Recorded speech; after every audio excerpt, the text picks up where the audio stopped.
falar sobre enquadramentos e quais as melhores formas de você enquadrar uma pessoa e também dar nomes a esses enquadramentos pra gente contextualizar uma cena, ok? Então assista esse vídeo, porque se você não conhece os nomes técnicos deles, hoje a gente vai ver alguns deles, alguns enquadramentos, alguns ângulos, planos, que é enquadramento, né? Então a gente vai ver tudo isso e eu espero que vocês gostem. Não se esqueça de se inscrever no canal e assista esse vídeo até o final, ok? Então vamos lá!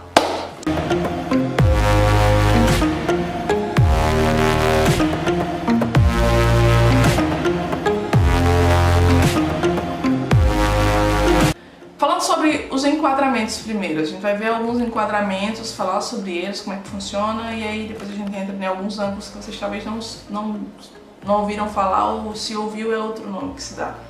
Basicamente é isso. Enfim, o primeiro plano que a gente tem é o plano geral, que é aquele onde você tem um assunto principal, mas você pega uma parte também do cenário, mostrando basicamente o espaço em que aquele assunto principal está. Aí a gente dá o nome de plano geral. Ok, e aí a gente tem o grande plano geral, que geralmente é usado para você fotografar ambientes e talvez mostrar, por exemplo, você é uma pessoa que fotografa empresas, e aí você faz uma fotografia da fachada da empresa lá, tem pessoas, tem coisas lá, mas eles não são o assunto principal da fotografia, e sim a fachada da loja, da empresa e esse tipo de coisa. Então é o grande plano, onde você mostra o assunto principal, é aquele todo que você está vendo ali na cena, ok? Depois disso a gente tem o plano americano, que acho que é bem usado, tá? Ele foi basicamente criado pelos americanos naqueles filmes lá de cowboys e tal, de oeste, essas coisas. Por quê? Porque fez sucesso quando surgiu esses filmes, tá? E aí eles precisavam de um ângulo onde desse pra ver não só a pessoa, o meio corpo da pessoa, mas desse pra ver as expressões, também a arma na cintura e eles fazendo aquela cena, pegando a arma e tal.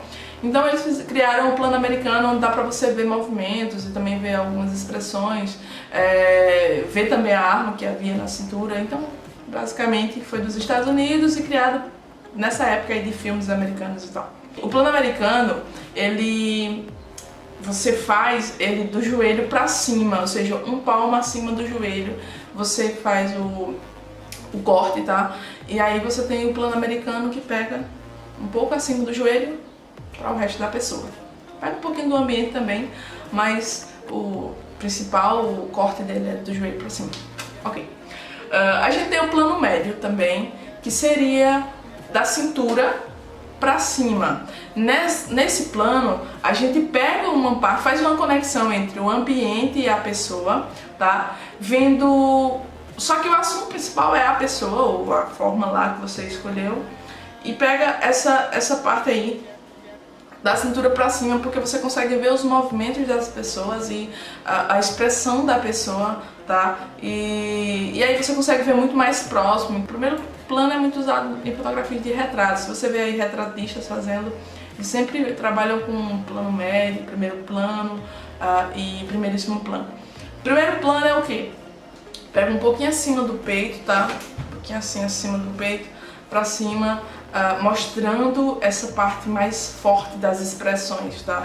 Então você faz esses retratos que dá pra você ver muita textura, dá pra você ver a expressão no olhar, então a emoção e essa série de coisas. Geralmente é pra esse tipo de fotografia. Esse é o objetivo do primeiro plano, tá certo? É ver as pessoas, ver tudo ali em primeiro plano, expressões, ok? E aí a gente tem também o primeiríssimo plano, que é um corte feito basicamente assim, ó, do rosto, tá? Ela dá um efeito mais dramático quando as pessoas, basicamente o ambiente, o lugar, o espaço onde a pessoa está é descartado e você só foca mesmo na pessoa e vê só apenas do rosto, a expressão do rosto, tá? Então, se você for olhar, esse tipo de fotografia é bem usado em preto e branco. Tem muita gente que usa, galera que usa essas expressões assim tão fortes em primeiríssimo plano em preto e branco, justamente para dar essa ênfase ao efeito dramático da fotografia, certo? E a gente tem o plano detalhe, que basicamente é quando você quer fotografar alguma coisa que, se você tivesse em um plano maior, não fosse visto, seja uma tatuagem, seja sabe aqueles filmes de terror onde eles usam chicotes e alguma coisa, corta e dá um close mesmo em cima da parte onde vai acontecer? Então, esse é um plano detalhe ou super close, alguma coisa assim que o pessoal usa, para você perceber o que aconteceu ali. Às vezes você vê alguns filmes onde aparecem as mensagens do celular e tal, e aí você vê ali eles escrevendo e o negocinho e lê aquilo ali. Então são planos de detalhes que você consegue ver apenas nesse plano, nessa forma, nesse jeito de fotografar ou de filmar, seria o super close, ok? E aí a gente entra nos ângulos, tá? Os ângulos é o seguinte: nós temos o ângulo plongé, contra-plongé, nós temos o ângulo reto, nós temos o ângulo zenital e o contra-zenital. Esse zenital e contra-zenital você não vê muito, tá? Então eu vou explicar pra vocês e aí você usa. Tem alguns fotógrafos que usa e que usa bastante, e eu vou falar sobre esse fotógrafo, tá? Vamos lá. Primeiro é o ângulo reto, que quer dizer o quê? Basicamente, você vai estar fotografando na linha dos olhos, rente com os olhos, tá? Em linha reta com os olhos. A fotografia ela vai ser feita de forma reta, onde os olhos, a linha dos olhos vai ficar reta com a lente da câmera ou da forma como você está fotografando. E aí a gente tem o plongé, tá? O plongé é chamado de mergulho, que é quando você faz a fotografia dessa forma, olhando para baixo. Então é como se fosse um mergulho da câmera para baixo, dando uma certa inferioridade ao objeto, à pessoa, à coisa, tá? Então esse é o plongé. O contra-plongé é o que você faz de cima para baixo, ou seja, sempre é relacionado à linha dos olhos. Reto, plongé, que é quando você coloca a câmera um pouco acima da linha dos olhos, e o contra-plongé um pouco abaixo da linha dos olhos. Sempre essa questão de olhos, tá certo? Então contra-plongé de baixo para cima, plongé de cima para baixo. Plongé mergulho, contra-plongé superioridade, então dá uma ênfase. Geralmente a parte de cima fica bem maior que a parte de baixo fica bem maior que a parte de cima, tá? Justamente porque você faz um pouquinho, algumas fotos, tá? Não quer dizer todas. Se você baixar um pouco, ela fica um contra-plongé, mas que não causa um efeito tão grande assim de deixar uma parte do corpo maior que a outra. Desproporcional, mais ou menos.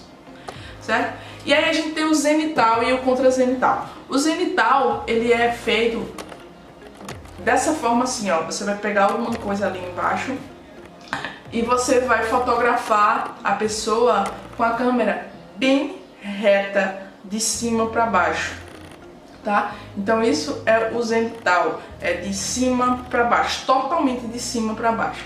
O contra-zenital é ao contrário, é de baixo para cima, totalmente. Sabe aqueles fotógrafos que fazem fotografia de aviões passando, arranha-céu e essas coisas? Eu tenho um fotógrafo que, super amigo mesmo, tipo assim, íntimas, tá? Priscila Fontinelli, que faz esse negócio. Só um minutinho.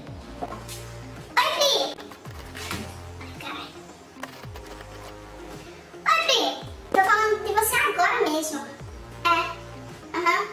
Então, tô explicando aqui, pessoal, como é que funciona o negócio da zenital.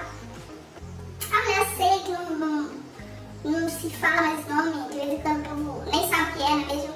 Eu tô explicando aqui, pessoal, mas de boas. Ok? Tá.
zenital contra zenital. E se você for olhar, realmente a Priscila ela faz muito o zenital, tá? De cima pra baixo, as fotos dela são fantásticas. Então...